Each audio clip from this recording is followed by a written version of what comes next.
The story opens in oppressive darkness. Crimson flowers bleed into the void, setting a grim tone.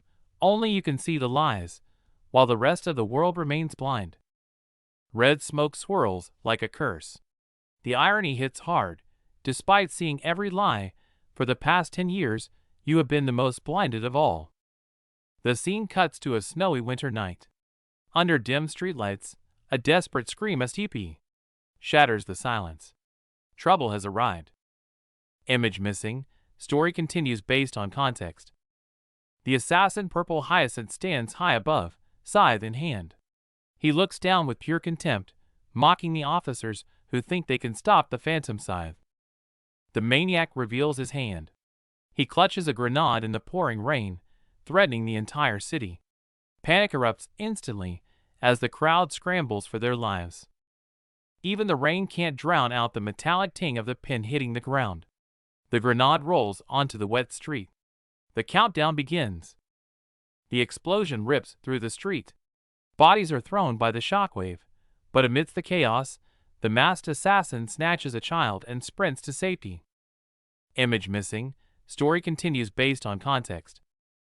Our redhead officer, Lauren, gets caught in the blast. She's thrown off balance, world spinning, surrounded by screams and deafening noise. Lauren coughs in the haze, shocked to find herself unhurt. Just smoke. It wasn't a frag grenade, it was a distraction. No time to freeze. Lauren's eyes sharpen. Gritting her teeth, she bolts through the smoke, chasing down the suspect trying to slip away. Got him. Lauren tackles the suspect with brutal force, pinning him down. Breathing hard, she screams the only question that matters. Red or blue? Time is running out. Lauren threatens him with lethal intent. Terrified, the man stammers, "Be blue." But Lauren sees it instantly, the text stains red. It's a lie. It's a gamble. Trusting her gut, Lauren radios the command, flipping the suspect's words. Cut the red wire. Dozens of lives hang in the balance.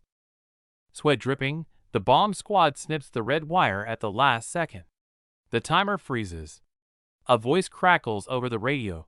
Threat neutralized. The crisis breaks. The square is messy but silent. Colleagues start calling out Lauren's name, checking if she survived the chaos. While her partner freaks out, Lauren stays unnervingly calm. She starts analyzing the grenade's mechanism, using technical jargon to deflect from the close call. She cuts the conversation short, claiming paperwork and splashing away. Her partner watches her go, confused. That's not even the way to the station. Walking alone in the rain, Lauren replays the red lie in her mind. Raised to believe lies are evil, she carries the heavy burden of a truth no one else can see.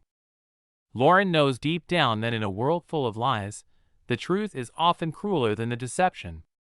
She stopped the attack, but the helplessness remains. Sometimes she wishes she could just be blind to the darkness. Her mind drifts back 10 years to the Allendale station at sunset, where everything was once so peaceful and warm. But hell arrived in an instant. A massive explosion tore through the station, turning the golden sunset into a deadly inferno. The bustling city was reduced to ruins in seconds, the air choking with smoke and despair covering the sky. Police tape couldn't hide the bodies. That day, a lone boy stood atop the ruins, watching his world crumble. The killers left their mark carved in blood, phantom scythe, and a chilling declaration: the revolution has begun. Back in the cold rain, Lauren remembers the masked assassin's words. He said she did good, and surprisingly, it offers a sliver of comfort. She whispers a quiet thank you. But comfort alone isn't enough to fill the void inside her. No matter how fast she runs, the voice in her head screams, it's still not enough. Looking back at the body clutching purple flowers in the dark, she never imagined back then that to find the truth, she would end up teaming up with that dangerous assassin. Fate has a twisted sense of humor. Scene shift to a quiet night. A horned shadow lurks on the roof, while the woman inside senses something wrong the moment she lights a candle. She never stood a chance. A hand clamps over her mouth, and blood sprays violently into the darkness. Then, a deafening gunshot. The ruthless bullet silences her struggle for good. Meanwhile, a man screams in agony amidst the blood. A terrifying armored figure stands at the door, watching coldly. Holding a bloody blade and a delicate bouquet, the killer drops the flowers. Greetings from the leader. Image load error. Scene implication. Darkness swallows everything again, leaving only the bloody warning of the phantom scythe. As the sun sets, the city's noise settles, but for some, the long night is just beginning. In the bustling cafe, Lauren stares out the window, completely tuning out the man droning on across the table. Mr. Evans tries to turn on the charm, complimenting her eyes, but Lauren shuts him down cold. That's just her bored look. He whines about pressure to marry while claiming he's single. Lauren's lie detector screams the truth: this scumbag is already married. Just as Lauren loses patience, a chaotic shout erupts from the street. Someone is screaming her name with ridiculous enthusiasm. It's Kim, stuck on her own nightmare date with a bragging narcissist, silently mouthing "save me" to her friend. Kim signals, and chaos erupts instantly. A sudden commotion cuts the conversation short. This is their chance. Lauren seizes the excuse to bail, claiming she needs to help her blind friend, but Evans grabs her wrist, refusing to let her go. Dropping the act, Lauren rips her hand away and exposes his affair, telling him to go home to his wife before walking off like a boss. Meanwhile, Kim's date bursts through the cafe doors, frantically shouting her name into the street. Kim intercepts him before he causes a scene. Reunited, the two friends walk off, instantly roasting their terrible dates. With the idiots left behind, Kim leans in with a gentle smile, the chaos of the evening fading into a warm, comfortable silence. But the warmth vanishes instantly. A paperboy's cry shatters the mood. 10 years since the station tragedy, and Lauren freezes. The shadow of the past descends. Even as Kim tries to keep things light, the pain in Lauren's eyes is unmistakable. Night falls over the city. Leaving the noise behind, Lauren returns alone to the grand, silent mansion she calls home. Startled by the maid, Lauren instantly puts on her mask, flashing a perfect, polite smile to hide her exhaustion. She walks past the family photos, feeling a heavy mix of gratitude and guilt towards the uncle who took her in. Door locked. Lamp on. The dutiful niece vanishes, replaced by the obsessive detective consumed by a decade-old mystery. 10 years later, the tragedy still haunts her. Staring at the clippings, she wonders if she's fooling herself about ever moving on. Just as the memories threaten to drown her, the sharp ring of the telephone cuts through the silence, signaling a new turn. Lauren stands in the dark, phone against her ear, the silence heavy. Suddenly, the door bursts open with a sharp clack. Gusts of wind send files and papers exploding into the room. Old newspapers litter the floor. Tragedy at Allendale, unsolved. It's a decade-old nightmare, a web of red strings and dead ends that she still can't untangle. The moon shines over a silent castle, but below, chaos erupts. A uniformed figure sprints through the dark corridors, desperate to escape an unseen threat. For a decade, a bloody mechanical claw has pulled the strings of the city, turning people into puppets. The faceless leader rules through sheer terror, unseen but felt everywhere. Thieves and killers, once scattered, are now united. Countless eyes glow in the darkness, forming a suffocating force that watches from the shadows.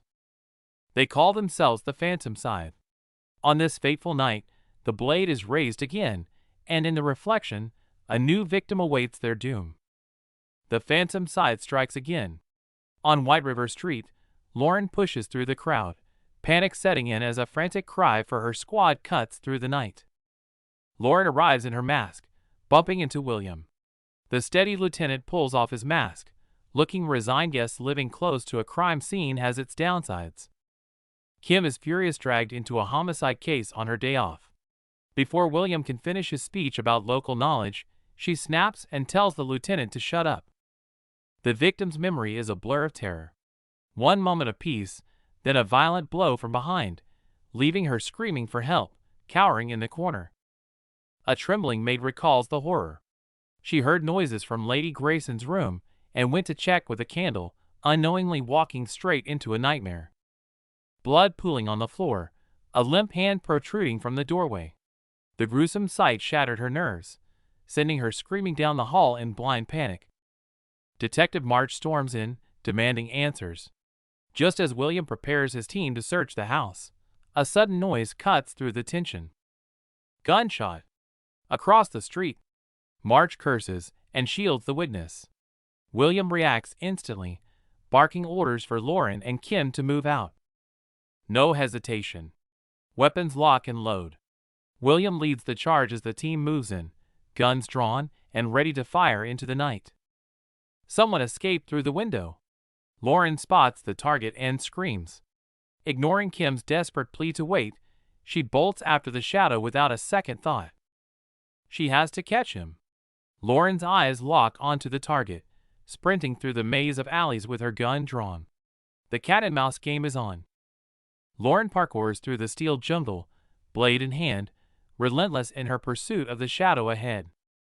The purple hyacinth glances back, genuinely shocked this cop is fast, impossible to shake off. They kick the door open and storm inside. Gunshots ring out from upstairs, no time to hesitate. Reaching the roof, he suddenly stops. A cold smirk plays on his lips, the look of a hunter facing prey. He dives from above, blade gleaming in the dark. Lauren has no choice but to face the lethal strike head-on. Meanwhile, Kim cracks a joke until William silences her. The body on the floor is no laughing matter. William recognizes the victim, and his face falls. This isn't just a murder, it's a catastrophe. Back on the roof, the masked assassin freezes, his expression shifting from confidence to sudden alarm. He panics, screaming Lauren's name. It doesn't look like he's hunting her anymore, he's trying to save her. To stop her, he plummets from the sky, a deadly shadow crashing down right on top of Lauren. The blade connects. Blood splatters, as the brutal impact sends Lauren crashing helplessly to the ground. The deafening slam echoes as weapons skitter across the floor. The fight is over in a split second. That was the night the mask fell, the gears of fate turned, and everything spiraled out of control. Lauren stares at him, mind racing. He could have killed her right there, so why did he hesitate? Maybe that hesitation was a mistake. If he had struck, would their tragic fate have been different? Their gazes clash in the silence, heavy with confusion, tension, and unsaid questions. Even Kieran is baffled. He was wide open, why didn't she take the shot? It makes no sense. A heavy thud echoes through the ruins as a body crashes onto the cold stone floor. The fight is over. Officer Lauren pins the assassin down, handcuffs ready, reciting the Miranda rights with cold, practiced precision. The assassin mocks the procedure, claiming he won't be here long. Lauren silences him by pressing her gun barrel against his skull. The assassin smirks, claiming he can sense murderous intent, and he knows for a fact she won't pull the trigger. Lauren demands answers about the phantom scythe. He denies it, but she vows to extract every secret before he rots in jail. He claims he works alone. Lauren scoffs, reminding him of the 2 bodies he left in his wake tonight. The assassin bursts into laughter at her confidence, mocking her victory as nothing more than the bravery of the ignorant. But he catches the hate in her eyes. He realizes this isn't about duty, it's a personal vendetta. He presses harder. Who died? Family? Friend? Seeing her wavering gaze, he knows he hit the jackpot. Furious, Lauren pulls the trigger ***. Empty. The assassin calmly reveals they share the same target. He argues the police will never catch the leader. He offers a crazy deal. Don't arrest him, use him. He suggests becoming her secret informant. Squeezing the organization from both sides of the law is the only way to win. Lauren snaps, slamming the gun down. She refuses to work with a monster who kills without remorse. The assassin plays his ace. He knows she's a human lie detector. She knows, for a fact, that he's telling the truth. Lauren freezes, her biggest secret exposed. He drives the bargain home. Let him go, and he'll deliver the leader. She reminds him he's cuffed at gunpoint. He laughs. Darling, do you really think handcuffs can hold an assassin? In a split second, the cuffs are off, the gun is gone. Tables turned. His blade now rests against her throat. He stares down coldly, admitting he is a monster and he has absolutely no regrets about it. But he spares her. Midnight. The bridge. Tomorrow. With that ultimatum, he vanishes into the night. Standing alone in the dark alley, bloodied and tearful, Lauren composes herself. She radios in. Target lost. Her voice heavy with suppressed frustration. Her mind races back to the assassin he could have killed her, but didn't. Confused and shaken, she wonders what lay behind that mask. The scene shifts to the masked assassin standing in a gloomy alley, gripping his dagger, radiating a dangerous aura. With a sharp click, he sheathes his weapon and walks into the night, mask in hand. The purple hyacinth has finished his job. Meanwhile, the crime scene is bathed in flashing red and blue lights. Police and ambulances crowd the entrance in a chaotic frenzy. Lauren's partners wait outside. Watching the body bag roll out, Kim and Will look grim, their worries shifting to their missing teammate. Just as Will directs the scene, Lauren finally appears. She stumbles in clutching her wound, shocking everyone present. Seeing the blood on Lauren's arm, Will explodes with rage at the assassin. Lauren remains calm, simply admitting she was careless. Lauren tries to report the suspect's description, but Will insists on bandaging her. Hearing Captain Herman is here, she instantly stiffens, claiming she's fine. Kim offers to help, but Will immediately roast her, reminding her of the time her remedy nearly killed him. Classic bickering, even now. Jokes aside, Will sternly warns Lauren to rest, emphasizing the danger of the phantom side. Lauren's gaze hardens. She knows exactly who it was. Kim marvels that she survived such a monster, and asks if she saw his face. Lauren hesitates, hiding the truth in her silence. No! Lauren lies. A pang of guilt strikes her. She's starting to deceive her closest friends for the sake of her revenge. The scene shifts to masked detectives exiting the crime scene. The blonde leader radiates authority. Looks like the brass has arrived. The room is a wreck of shattered glass. Captain Herman scowls at the scene, his expression tightening when told Lauren has returned. Herman demands a report. Head bowed, Lauren admits the target escaped, explaining she engaged him, but was outmatched. Still, Lauren provides key intel: a young male suspect. Surprisingly, Herman offers a rare compliment. Relieved, Lauren turns to the chaotic crime scene. The victim is Robert de la Rocca, a wealthy merchant with royal ties. This is big. The phantom scythe is clearly targeting the monarchy's allies. The one-eyed man notes the victims oppose the monarchy. The bloodied royal armor suggests the killer is targeting the core family, but forensics found something else. Lauren scans the room, deducing the assassin entered with a blade. The victim fired a shot in self-defense, but missed, leaving only a bullet hole in the wall.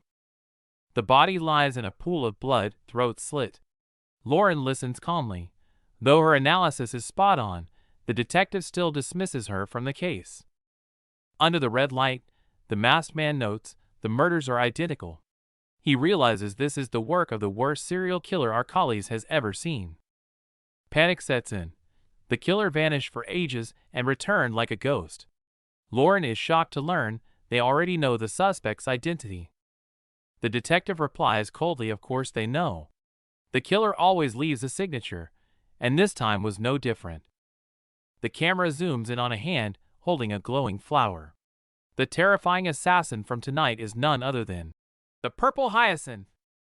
Petals fall as Kieran stands in the light, wearing his uniform, eyes cold as ice. In this moment, his identity is fully revealed. The scene shifts. He leans against a wall, covered in blood, tightly gripping the purple flower and a bloody knife, looking exhausted and alone. Under the night sky, he closes his eyes with a gentle smile. The heavy burden of the slaughter seems to dissolve into dust. In the slums, a "Wanted, dead or alive" poster hangs on a dark wall. A new crisis is brewing in the shadows. In a dim bar, thugs brag around a table. The old man boasts that robbing nobles is as easy as stealing candy from a baby. Heavy footsteps approach. The old man continues to cackle, mocking his victims as squealing pigs, unaware that trouble is walking in.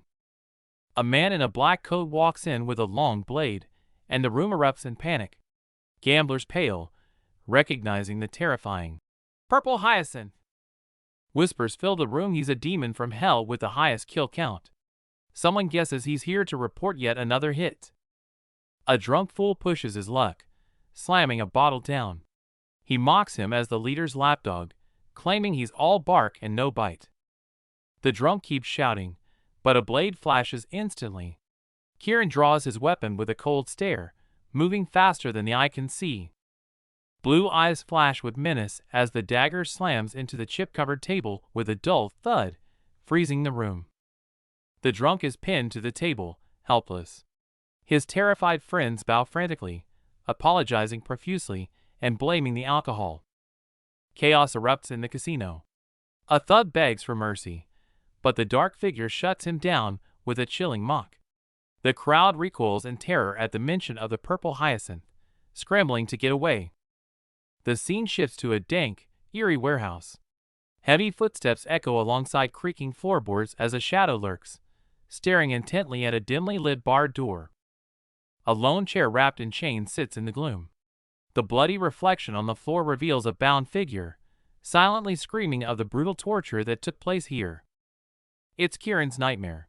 He shuts his eyes tight, haunted by bloody flashes of memory. The click of a door lock snaps him back, leaving him gasping for air against the frame. Composing himself, he enters the chamber where the messenger in the plague mask awaits. Kieran puts on his cold mask, reporting calmly that tonight's targets have been eliminated. He tosses the stolen documents onto the desk with disdain. Even though the police were alerted, he mocks their slowness. They never stood a chance of catching him. The messenger is pleased, but Kieran's mind is elsewhere. Behind his cold smirk, a memory flashes, a terrified man recognizing him as that boy from the past. The memory turns violent. Ripped flesh, splattered blood, and the brutal death of a blue-haired companion cut deep, tormenting Kieran's mind. The messenger drops a warning. The leader is watching. Kieran just smiles, smoothly lying that betrayal never even crossed his mind. Kieran walks away with his orders. He plays the loyal soldier, but his eyes betray him burning with hidden murderous intent and mockery for the leader. Intermission. The creators pop in, promising to spice things up. The story is about to get even more intense. Back to Lauren. The realization hits hard. Her ally Kieran is the legendary Purple Hyacinth. Her colleague notes that no one has caught him in 7 years. Remembering his dark gaze and dangerous aura, Lauren realizes she should have known. He was always a demon walking on the edge of death. Rumors call him the Phantom Side's deadliest weapon. Drenched in blood, sword in hand, he looks like a demon from hell, burdened by the city's bloodiest sins. He leaves no trace, no prints, no evidence. Nothing but a single purple hyacinth next to the corpse's arrogant signature calling card. Staring at the flower-marked corpses, Lauren chills. She could have been next. Outside, a shadow darts across the rooftops, a ghost haunting the city night. As the night deepens, the air is thick with the frustration of a failed mission, nerves stretched tight. Lauren is furious with herself for letting him slip away. Masked William tries to comfort her, grimly noting they were lucky to survive an encounter with a purple hyacinth.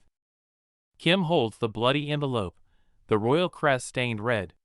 This isn't just murder, it's a power play. The assassin is openly taunting the royal family. Could it be an apology? Kim scoffs at the idea.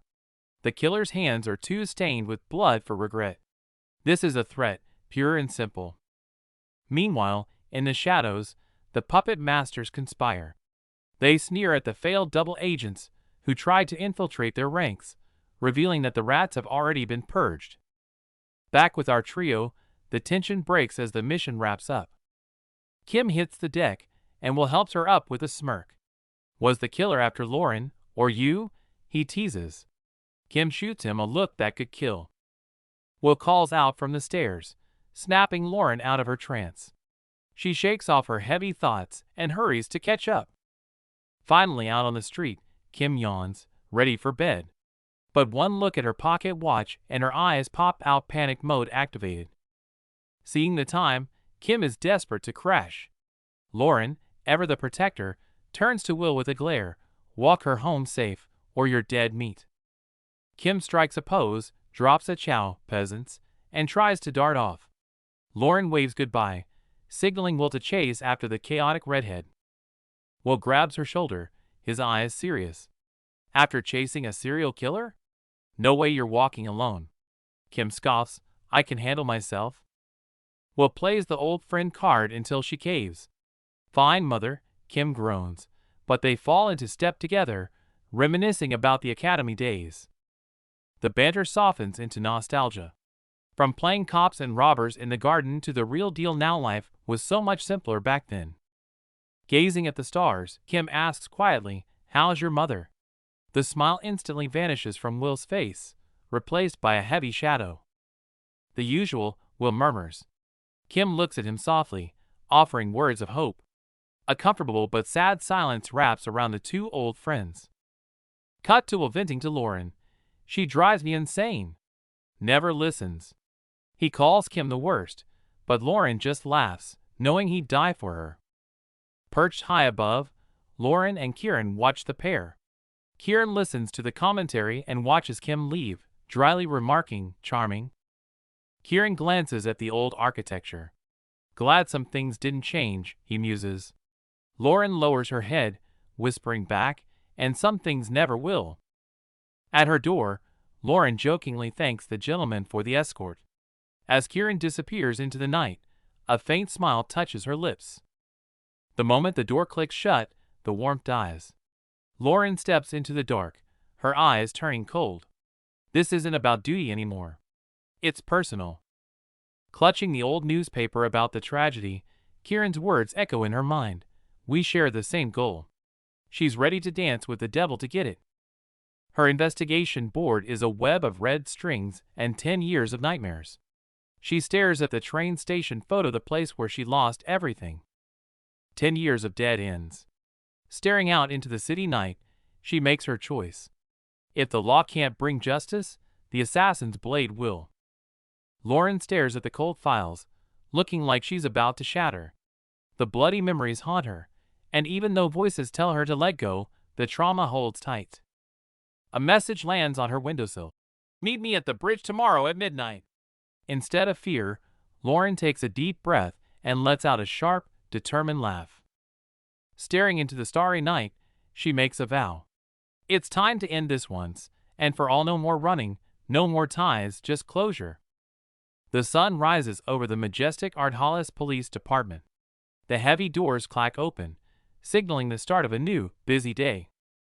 Boots click against the floor as Lauren strides into the reception area. With her jacket slung over her shoulder, she looks cool, composed, and ready for business. Lauren switches on her professional smile, greeting the room brightly. Secretary Lila waves back, clueless about the storm raging inside the officer's head. But across the room, the vibe is completely different. Pure misery hangs in the air. Kim wails dramatically about her lack of sleep until William smacks some sense into her. He coolly points out that he and Lauren are doing just fine. While others are hyped for patrol and duty, Kim looks like a zombie, staring blankly into the void as her soul leaves her body. Kim tries a fake fainting spell to get out of work, but her co-workers aren't buying the bad acting. Suddenly, her radio beeps duty calls. Ordered to the shooting range, Kim acts the perfect soldier on the radio. But the second she cuts the feed, she sticks out her tongue in total disgust. William dumps a pile of paperwork on Kim's desk via a very flustered Lila. The secretary blushes hard at his request, while the other cops snicker in the background. William herds everyone toward the briefing room, threatening to use latecomers as target practice. The team shares a knowing look and moves out. The mood shifts to professional as Captain Herman strides into the briefing room. He greets the team with a stern but polite nod, commanding the room. Herman briefs them on the purple hyacinth murderers, listing the suspect's description. Lauren listens intently, knowing these details come directly from her own dangerous encounter. Lauren knows more than she's letting on. She's seen his face. When the captain asks for volunteers for an upcoming noble ball, she senses her next opportunity. Meeting dismissed, but Lauren's mind is elsewhere. She analyzes tonight's bridge meeting. It's definitely a trap, and he expects her to bring backup. Distrusting the assassin's deal, Lauren decides to act. She abruptly excuses herself from William's patrol briefing, ignoring Kim's worried protest as she rushes off. Captain Herman is pacing nervously in the hall when Lauren rushes up, eager to share her theories. But before she can finish, he shuts her down cold. Captain Herman offers backhanded compliments before cutting deep, reminding Lauren she's been kicked off the investigation unit. Lauren's instinct screams it's a lie, but Herman shuts her down cold, ordering her to leave it to the actual detectives. Herman dismisses her as biased, but Lauren snaps back with a sharp retort, challenging his competence before he takes a call. Lauren walks away with a polite jab, leaving Herman staring darkly after her, muttering about how one mistake costs everything. Lauren steps out of the massive police headquarters, looking small and exhausted against the backdrop of the imposing institution. Leaning against a pillar, she stews in frustration. It's been a year, yet they still label her unfit for duty. A stark contrast, Lauren's tear-filled eyes against her partner William's cheerful salute on the sunny street. Kim tries to play it cool, but William sees right through her. He guesses Herman was a jerk again. No superpowers needed to spot that lie. Kim admits she got chewed out. William argues she's being targeted unfairly, but Kim just accepts the blame with a bitter smile. William asks why she doesn't use her uncle's influence. Kim refuses flat out. She'd rather rot on the streets than rely on nepotism. The mood lightens as Lauren jokes about the shooting exam. Kim waves her off with a confident grin. Cut to the range, where the eccentric instructor gears up and lets out a manic scream, looking absolutely unhinged. Bam! Bam! Bam! 3 shots ring out, drilling perfectly into the target's head and chest with lethal precision. The caped instructor spins around with a terrifying grin, threatening the trembling recruits to match his aim or face the consequences. While the instructor screams threats, a somber narration begins. Here, personal feelings are stripped away, leaving only duty. Fingers trace a white mask. The narration chills the air. Under the system, masks consume identities, erasing the individual. Whispers of the purple hyacinth spread through the city, while Lauren reflects on the mistake she made as part of the collective force. Letting personal resentment take the wheel cost her everything: her detective rank, her self-respect, and her credibility. Lost in confusion, a memory surfaces: a blonde guy flirting about her pensive eyes, annoying Lauren enough to make her want to punch him. The masked assassin teases her, mocking her disastrous dating history as iconic. Lauren stays ice cold, ignoring him. When she remains silent, he leans in, joking that her intense focus looks like she's plotting something dark. Will jokes that she might be plotting his murder. Lauren tries to explain she's just tired from a lack of coffee, but she cuts herself off mid-sentence, freezing in place as the playful atmosphere vanishes instantly. Will brings up the purple hyacinth's return. Before Lauren can respond, a man climbs a statue nearby, screaming about the 10-year-old Allendale tragedy and police incompetence. Lauren closes her eyes, her expression heavy with suppressed emotion. The crowd's anger boils over, screaming that the police's protection is a joke if they can't catch one killer. Lauren doesn't argue. Her gaze sharpens as she internally agrees with the mob: they deserve better. While the crowd rages, a dark-haired man watches with a sneer. He breaks the fourth wall, arrogantly mocking the peasants and casually dropping a plug for the soundtrack, completely unfazed by the chaos. As the chapter ends, a mysterious figure looms in smoke and fire. Below, the creators high-five, promising to make the upcoming story even spicier and more intense. Episode 10 begins. Picking up the tension, a reporter screams into his microphone, broadcasting the terrifying news to the city. The legendary assassin, the Purple Hyacinth, has officially returned. The streets descend into chaos. Citizens scream in each other's faces, cursing the useless police. Panic spreads like wildfire as they realize two elites died in one night, terrified their own families might be next. A man points a trembling finger at the patrolling officers, screaming that the Phantom Scythe has ruled for a decade, while the police just parade around like peacocks. The officers' cold indifference only fuels the crowd's rage. Lauren and Kieran stand amidst the uproar. The crowd's paranoia peaks, with people shouting about moles in the police force. The suffocating fear of trusting no one, not even neighbors, hangs heavy in the air. Suddenly, violence erupts. A man tackles a suspect, beating him and screaming about corruption. Lauren frantically shouts, "Where is he?" as the pinned man fights back, turning the protest into a brawl. Lauren grits her teeth in fury, refusing to let the target slip away. Meanwhile, a blond man is grabbed roughly in the street. The ground seems to rumble as the chaos escalates into a full-blown pursuit. Lauren barks a command, leading her team into the fray. In the confusion, the blond man is knocked to the ground with a thud. Before he can recover, the squad moves in with aggressive precision. The fight gets dirty fast. A hand grabs a collar, launching the target through the air. He hits the ground screaming, only to be instantly pinned and choked into silence. Lauren ruthlessly locks the brown-haired man from behind. He curses and kicks wildly, trying to break free, but she only tightens her grip. Suddenly, heavy footsteps approach. Someone else has joined the party. As Lauren holds her ground, the atmosphere shifts. An imposing figure in uniform walks away in the distance. The man in Lauren's grip sees him and freezes, his face twisting into an expression of pure, absolute terror. The imposing figure turns around an officer with an eye patch. He raises a hand, commanding the chaotic crowd. With a booming voice, he acknowledges their anger, instantly silencing the noise with his authoritative presence. The title card drops. Chief Tristan Sinclair. Lauren stares in shock, gasping, "Uncle?" High above the crowd, the chief delivers a passionate speech, declaring that he shares their frustration because every officer there also has a family to protect. Chief Tristan commands the stage, his speech firing up the crowd. But in the audience, Lauren sits conflicted. Her uncle weaves beautiful words, yet the shadow of the Phantom Scythe still hangs over them like a guillotine. Tristan preaches unity, vowing to purge the evil. The irony is suffocating. The deadliest assassin is likely right there, watching the show. Lauren's gaze hardens. She knows pretty speeches won't save this city. The speech ends, but alarm bells ring for Lauren. Her uncle knows too much.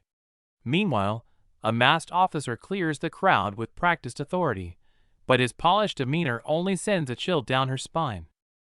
The officer's fake politeness hits like a wall.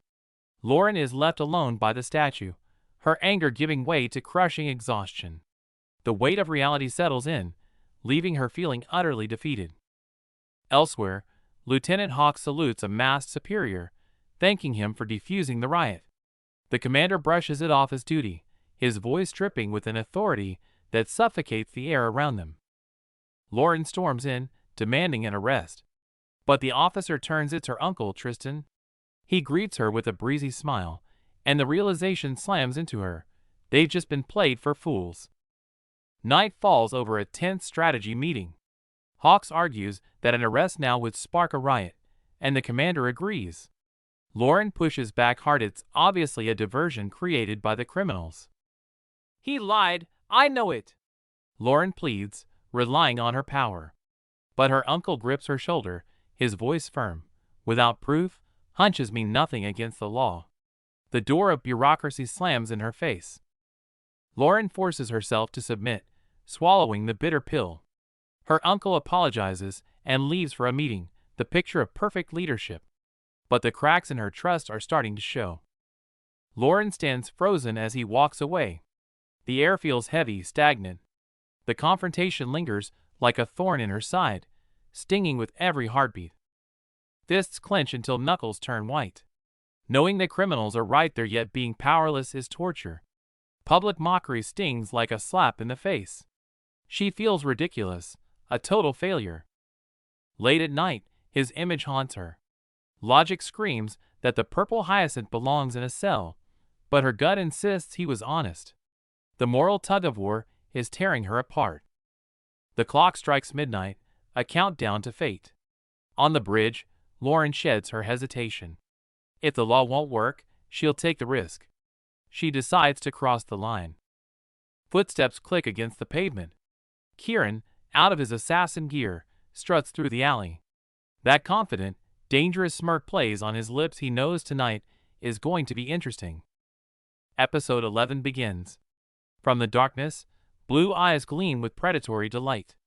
Well, what do we have here? Kieran's voice drips with amusement. The game is on. In the gloom, they face off.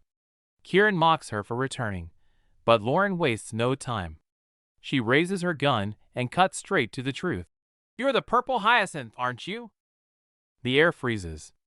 With his identity exposed, the killing intent spikes. The tension between them is razor sharp. One wrong move could spark a war. Kieran doesn't flinch. Instead, he mocks the police's incompetence. Lauren grits her teeth and admits, I'm here because I know you were honest.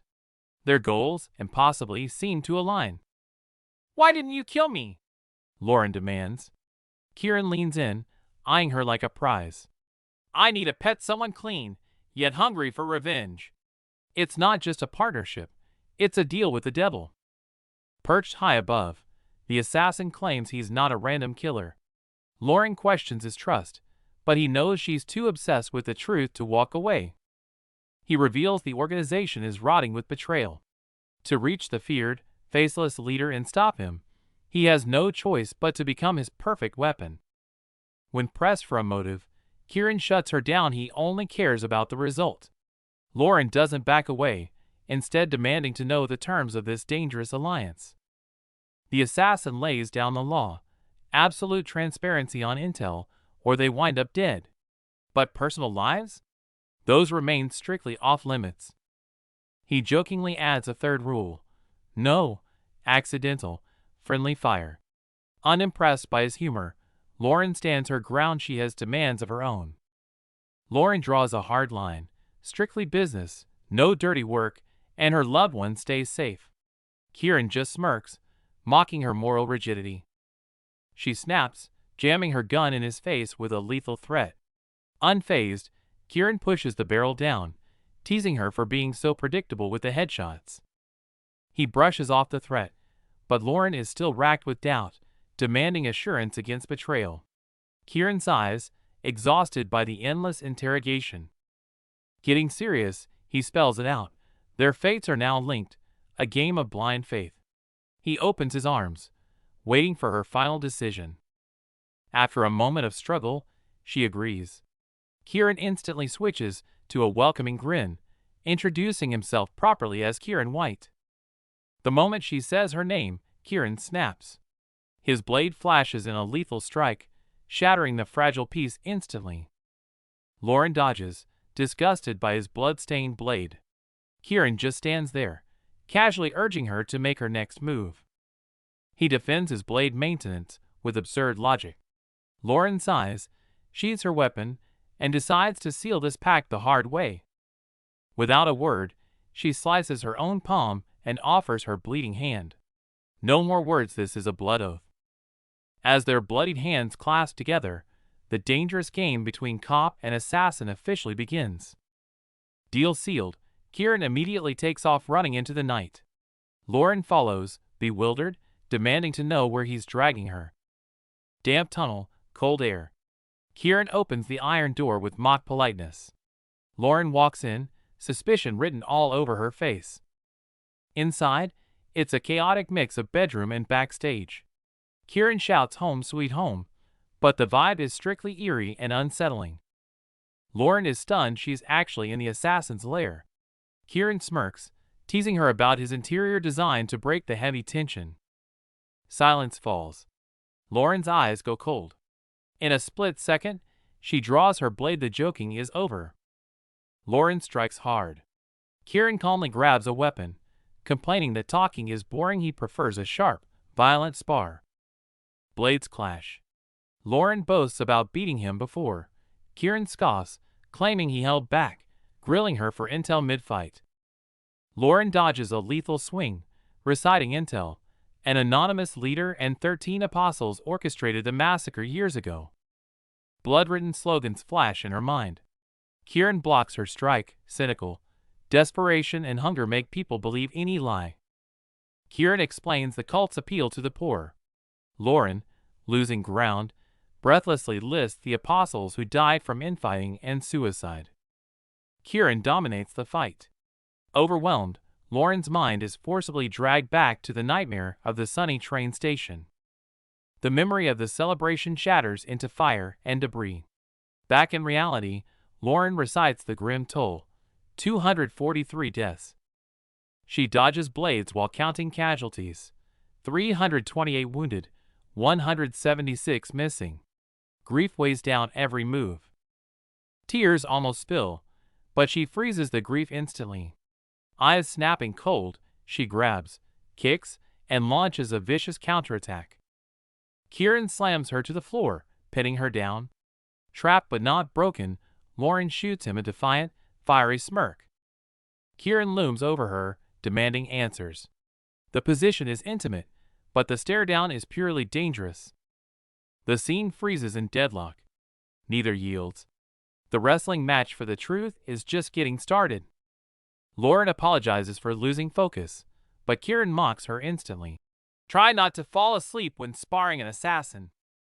She snaps back with a strike, but Kieran twists her wrist, disarming her instantly and ending the bout. Lauren sweeps his legs and pins him down. The talk shifts to the past. Bombing police were misled, leaving the station defenseless. Kieran dusts himself off, sneering at the heartwarming cause of the rebellion. Lauren replies coldly, "That's just the official version." Kieran analyzes the recruits. Justice lures the desperate, money keeps the corrupt. Lauren shoots back. "And you join for the thrill of killing?" Lauren's mind races back to that rainy night, fueled by rage. How can slaughtering innocents be the start of a better world? She spins around, eyes burning. "Half don't care," Kieran finishes coldly, "and the other half believes it was necessary." Before she reacts, Kieran lands a knife in the dummy behind her. "You're dead. Hit the gym if you want to survive, officer." They move to the intel board. Kieran admits that after years of digging, the leader remains a ghost who plans every death carefully. Lauren strategizes, target the apostles to find the leader.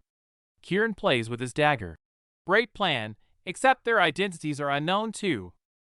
Lauren is frustrated by this secrecy. Kieran hints that apostles have territories. Lauren catches on. Start from the bottom up. Kieran slams a knife into a photo, ignoring Lauren's glare. He reveals the target, an arms ring run by Apostle 7, led by McTrevor. Lauren arrested him once, but he walked. Kieran grins. McTrevor's arrogance makes him sloppy, leaving tracks everywhere. Kieran suggests a visit. Lauren surprises him. "Why not just kill him?" Kieran stiffens. "I only kill on orders, or if it's the only way." Kieran decides on a different approach. Lauren's lips curl into a mischievous smile. "Let's make it spicy." Lauren is buried in work, eyes intense with stress. Kim walks in, spots her focused friend, and immediately plots mischief. Kim sneaks up behind the oblivious Lauren, waiting for the perfect moment to strike. "GH!" Lauren jumps out of her skin while Kim bursts into laughter. Lauren fumes. "Do that again, and I'll accidentally stab you." Kim leans in with a smirk, teasing that Lauren looks like a reanimated corpse. Lauren, patience wearing thin, snaps and explodes into a zombie-like rage at the joke. Jokes aside, Kim presses for the truth about last night. Lauren forces a smile and lies, rubbing her chin nervously to hide her secret alliance. Seeing William equally exhausted, Kim jokes that her two best friends must have taken a trip to hell without her. William just covers his face, admitting he's burdened too. Captain Herman sips his coffee, annoyed by the drama. Just as he rolls his eyes, a subordinate hands him a file, shifting the mood strictly back to business. A gloved hand slips something into a pocket. Hermann stands frowning in the office, and then, with a sharp clack, the red door closes behind someone. Realizing something's wrong, Hermann shouts wait, and corners the mailman. He demands to know the source of the envelope, but the guy is clueless and terrified.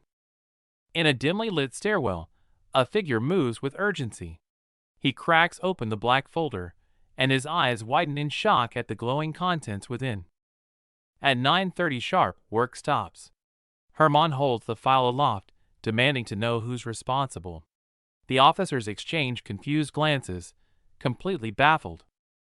The captain is furious, convinced it's a prank since only staff have access. Everyone denies involvement, leaving the origin of the file a total mystery. It's no random paper. An officer confirms it's a detailed file on Gregory McTrevor, the elusive arms dealer the investigation unit has been failing to catch. Shock waves through the room. This evidence could put McTrevor away for good. Lauren immediately asks about handwriting, searching for any trace of her secret partner. Hermann frowns. It's all typed, 0 fingerprints. The cover letter boldly claims the folder contains everything needed to rot McTrevor in a cell forever. Lauren reads the good day officer's greeting, her gaze hardening. She recognizes the clean, efficient style. It has her partner's fingerprints all over it, metaphorically speaking. Rewind to the source. The shadow vigilante loon slips into the archives like a ghost, snatching the fatal red folder from right under their noses. The file is more than evidence, it's a blueprint. Crimes, names, payments, and the final destination, 23 Palmore Street, right where the target sleeps. The instructions are strict. November 15th, 11:11 p.m. sharp. Until then, absolute silence is required. The Phantom Scythe is watching, and one leak could blow the whole operation. Reading the theatrical demands, Lauren nearly chokes on her drink. The dramatic flair, the professionalism, it screams of Kieran's arrogant style. Image data missing. The story proceeds to the verification phase. By 5 p.m., the verdict is in. After combing through every detail, the team confirms it. The file is legit. Theatrical or not, it's the perfect weapon they needed. Chaos at the station. Captain Hermann refuses to take orders from a criminal, but the evidence is too solid to ignore. A heated clash over timing. One side wants an immediate arrest, while the other insists on waiting for Loon's deadline, infuriating the captain. The captain finally caves, signaling resignation. But he warns them sternly, this is top secret, and failure is not an option. He's not done yet. He demands they hunt down the mole who planted the envelope right under their noses. 10 o'clock sharp. In a darkened mansion, a faint light flickers on. The deadline has arrived. The door creaks. A shadow slips inside with a sudden swoosh, catching the occupant completely off guard. McTrevor hits the floor, terrified. He looks up to see a masked figure towering over him by the window, radiating dominance. Blue eyes and gold eyes emerge from the shadows. Their cold greeting sends a chill down his spine. Outside, the storm rages. Inside, silence falls. Those glowing eyes signal the start of Loon's judgment. McTrevor fights back even while tied up, lashing out with a desperate kick. He's clearly used to getting his way. Kieran doesn't flinch, mocking him with a cold sneer. Not very polite to kick a lady. He holds a grudge. McTrevor screams in panic while the masked duo plays bad cop, worse cop. Kieran feigns restraint while Lauren acts unhinged. Lauren ignores the warning and cuts straight to the chase, grilling him about his ties to the Phantom Scythe. They list his crimes like a grocery list, but the old fox denies everything, bragging that his money puts him above the law. Kieran leans in, unimpressed. Save the threats. Tell us where the illegal weapons are right now. Since he won't talk, Kieran draws a blade. Let's play a game. Every lie gets you a stab wound. Blade at his throat, McTrevor insists torture won't work. Lauren watches nervously, wondering if they're pushing too hard. He claims he has no weakness. Kieran points the knife right at his eye. Really? Then you won't mind losing these, will you?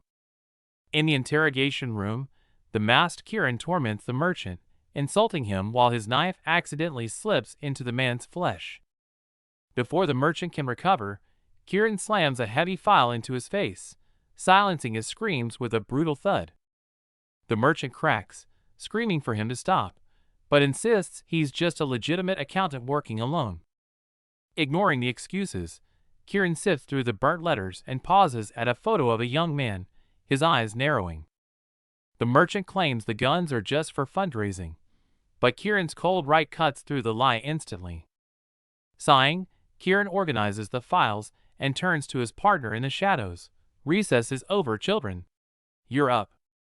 The merchant whines, but Kieran slams the table, leaning in close. You've never survived an interrogation with me. A gloved hand rises from the darkness. Kieran's voice turns icy. The real torture is about to begin. Enter Lauren. Clad in black, she uses her lie-detecting ability to strike immediately. You're lying. You do more than just transactions. She dissects his story. Apostle 7 leaves no paper trail. He used an intermediary, and that's their weak point. I can read your mind. Lauren uses her gift to corner him, watching him panic as she exposes his lies about his children. She slams the photo of the illegitimate son on the table. The merchant's defenses shatter, leaving him shouting in desperation. Using the child as leverage works. Defeated, the merchant begins to spill the truth about his role in the Phantom Scythe.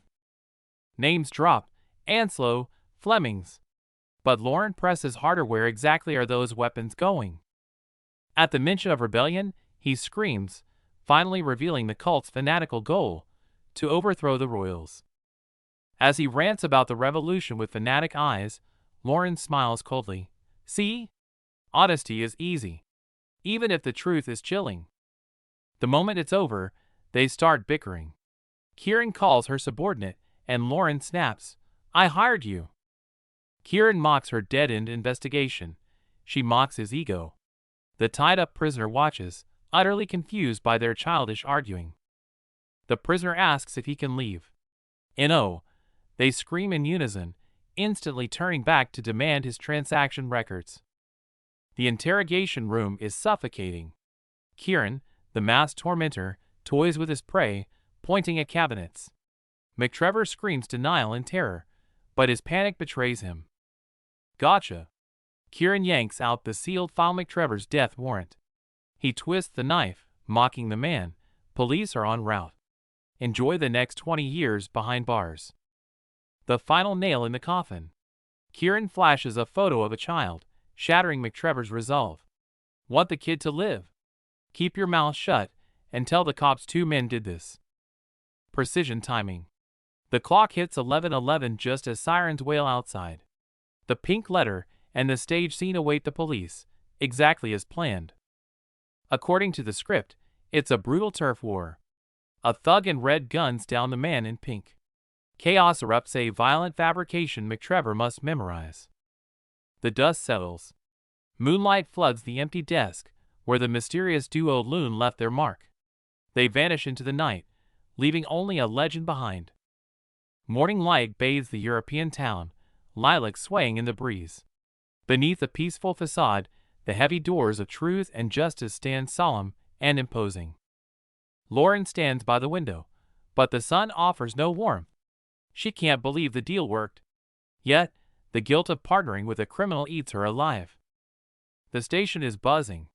Lauren crosses her arms, playing cool while colleagues gossip about McTrevor's terror. She hides a smirk, only she knows the fear he truly felt. The cops are clueless. Theories fly: rival gangs? Inside job?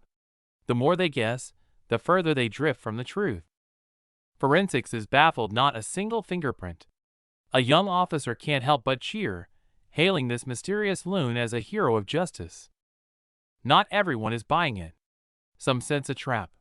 The debate heats up until the commanding officer strides in, silencing the room instantly. The captain cuts the chatter. He wants facts on Loon now. Meanwhile, Detective March is grilling McTrevor, looking for any slip-up. Kieran's script worked. The police conclude Loon is a team of 2 men. The captain orders a media blackout. No way they're letting this vigilante become a public icon. Unorthodox or not, the evidence is rock solid. The court can't ignore it. Whoever Loon is, he just handed them a conviction on a silver platter. McTrevor is finished, but the police's ego is bruised. One officer fumes, vowing not to be toyed with by a coward hiding behind a mask. The captain takes it personally, eyes sharp as daggers. He makes a vow. He will hunt Loon down and put him behind bars, whatever the cost. Episode 18 opens with high drama. A fancy lady wails under a streetlight, "Where is my handsome butler? I am lost without him." Her paranoia spirals. She spots a shadow, assumes the worst happens to him, and takes off running in blind panic. She sprints right into a passerby. The lady hits the ground screaming, "Help! I'm desperate," completely losing her cool. A gentleman steps in to help. The lady instantly forgets her terror, swooning over the handsome stranger instead. She flirts shamelessly while apologizing, adding, "You're hot, but not as hot as my butler." The guy in the back nearly chokes laughing. It's Kim and Kieran in disguise. Kim cackles at the situation, earning a death stare from Kieran. "Keep laughing, and you're doing the paperwork." The lady sobs out her story. A sturdy hobo was on the roof, and she's convinced the monster Purple Hyacinth took her butler. Hearing Purple Hyacinth described as a monster, Kieran's expression darkens. If only she knew who she was talking to. Kim tries to get facts. When did he vanish? 10 minutes ago, the lady wails, acting like it's been a century. Kim promises to handle the case professionally, then immediately fumbles when asked for the time. She forgot her watch. So much for professional. Kieran steps up to save the moment. He raises his hands toward the sun, like a mystic performing a ritual. "Silence. I'm calculating time by the sun," he insists. Kim isn't buying it. "You look like a raccoon trying to climb air." Suddenly, rose petals explode everywhere. An old, bald man appears out of nowhere. Dramatic entrance score, 10 out of 10. The missing butler. The lady gasps, tears streaming down her face as they lock eyes like lovers in a soap opera. They embrace, weeping over Brussels sprouts scented foot cream. The trio watches this cringe fest, faces full of regret. Case closed. Kim grins. It was the dumbest mystery ever, but the team celebrates with their usual chaotic energy. Walking away, Lauren teases Kim about the watch. "Even if I lied, you'd know." Kim laughs. The trio heads into the night, bond stronger than ever. Memories are warm and bright, back when everyone was smiling together. But reality snaps back to an empty train station, leaving only cold, piercing silence. A footstep shatters the night's calm. A moment of hesitation, then gunfire erupts in the darkness. The operation has begun. Bang, bang, bang. Every bullet finds the bullseye. This terrifying precision is an instinct honed over countless restless nights. It was a date impossible to erase. November 14th. Muzzle flashes illuminate the hooded profile. Another emotionless slaughter. The countdown ticks like a death sentence. Kieran's eyes are cold, his gun firing relentlessly as he races against time. That note with the letter B hangs like a curse. Suddenly, he gasps for air, cold sweat dripping down his face as his body trembles. Only the golden pocket watch can bring him back. He grips the chain tight amidst the roaring flames, forcing himself to calm down. Time never turns back, does it? He stares at the watch, asking himself, or perhaps questioning this cruel fate. Night falls deep. A lonely lantern sways in the wilderness as Chapter 20 unfolds in an eerie silence. In their dim hideout, Lauren organizes files while Kieran twirls his dagger, staring at the clue board, already plotting who the next victim will be. The assassin can't help but tease, saying the righteous officer has a talent for crime. Lauren rolls her eyes. That doesn't sound like a compliment. Jokes aside, it's time for business. They switch gears instantly, locking on to Anslow. They have to take him down this time. Kieran cooks up a devious plan, use Captain Hermon's arrogance against him with false intel. A diversion to let them grab the target themselves. Lauren is floored at the mention of kidnapping. Kieran remains nonchalant, claiming it's just to give her special powers a chance to shine. Roles are set. Kieran interrogates, Lauren detects lies. But the assassin's curiosity piques. He keeps prying into where she learned this ability. Lauren deflects, claiming it's innate. Kieran won't let it go, leaning in and demanding an explanation, looking at her like she's a rare specimen. Annoyed by the questions, Lauren snaps back, complaining the hideout is damp and stinks. Kieran looks genuinely offended. Talk about a mood killer. Scene change, night falls. A silhouette stands by the window, silently waiting for the moment the prey appears. The scruffy assassin transforms, stepping out in a sharp suit and top hat, looking every bit the gentleman. He smiles and extends a hand. "Officer, ready for our date?" Outside, the tension mounts. Lauren found nothing and so isn't as sloppy as their last target. Kieran cuts to the chase. They need to move, now. The real police are closing in. A man in a light suit blocks their path, mocking Lauren for scaring the wealthy guests. Kieran instantly fires back with a grin. Tonight is for egoistic merchants, not hunting alleyway assassins. Lauren plays along, her tone shifting effortlessly. She gracefully removes her hood, revealing a stunning evening gown. The transformation from cop to socialite leaves the man completely stunned. Kieran teases her about the practicality of her outfit, but Lauren just smiles. She flashes the daggers concealed beneath her coat. She brought her friends along, ready for anything. Weapons ready, it's showtime. Kieran grips his cane sword, eyes gleaming with excitement. He steps forward like he's asking for a dance, dropping a strange question. "With the devil in the pale moonlight?" Kieran offers his hand with a smirk. They sync up perfectly, walking into the darkness. Lauren just hopes this devil knows how to lead.